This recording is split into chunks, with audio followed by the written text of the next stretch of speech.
Well, game facts. It is now 12:30, so 2.5 hours later, and I went from 184 pounds, technically 183.8, to 177. So I'm pretty good at cutting weight, I guess. Um, I went outside and I, well, I was on a bike. I got a decent sweat in. Went outside and ran in the Arizona weather with sunscreen on, of course.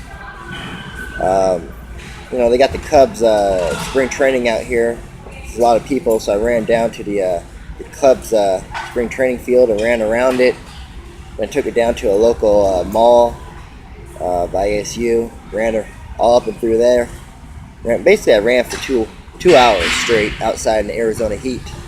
The trick to running very long, I think, is make it interesting. In San Francisco, it's always interesting. It's one of the main reasons I choose to live there. You can run for hours. Like, I'll run for 3-4 hours sometimes. Not every day, but you see so many things. A bunch of tourists, crazy homeless people. Go to the bridge or the park, the water, the ocean, new buildings. You always see something new. Arizona, where I grew up, that sucks. It's really hard to do.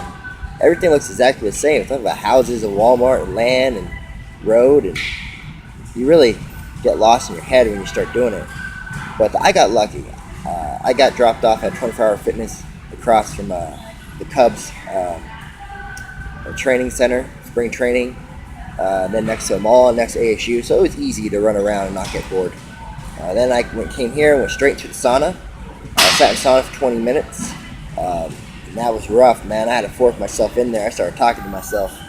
But I did it. And I'm actually not sure what I actually weigh. They have 3 different scales here. The electronic scale says I'm 179 on the dot. But then the trainer said to go check the regular scale, the vertical scale. Says that the electronic one's a little off. And that vertical scale said I was 177. And then in the locker room, they have another vertical scale that says I'm 178. Either way, I'm under 180, but I'm not sure what I'm allowed to intake, what I can drink yet. I'll probably wait till I get home and I can check a more accurate scale. But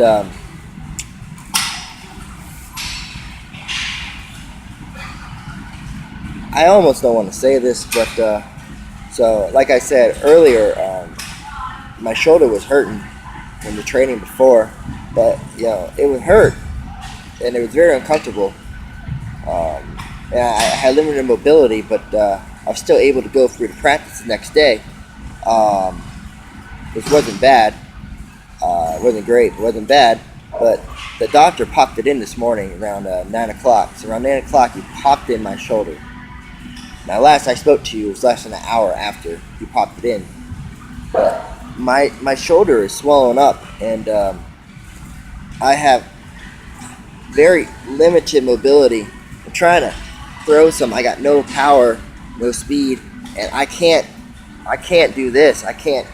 It's not working.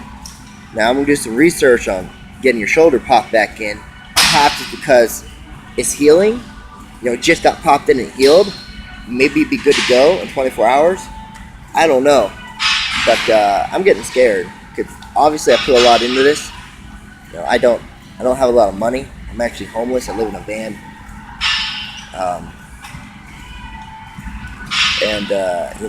I put it all on the line.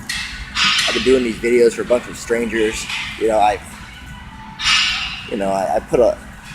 we post on my Facebook and inviting all my old friends and high school buddies and college buddies and stuff. Sold tickets to this event. Fight Ready let me into their gym, and Rough MMA let me into their gym for free, and they gave me already like close to $1,000 in chiropractic appointments for free, and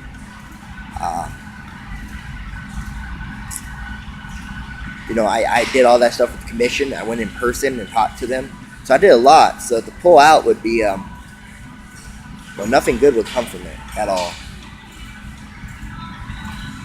So I don't know. So I don't know what I'm gonna do yet. If I was a betting man, I guess I'd bet that I take the fight, even if I can't punch. But it's rough, so. But I'll let you know. But I made the weight. I'm 174, so congrats on that. Also, I like to apologize a little bit.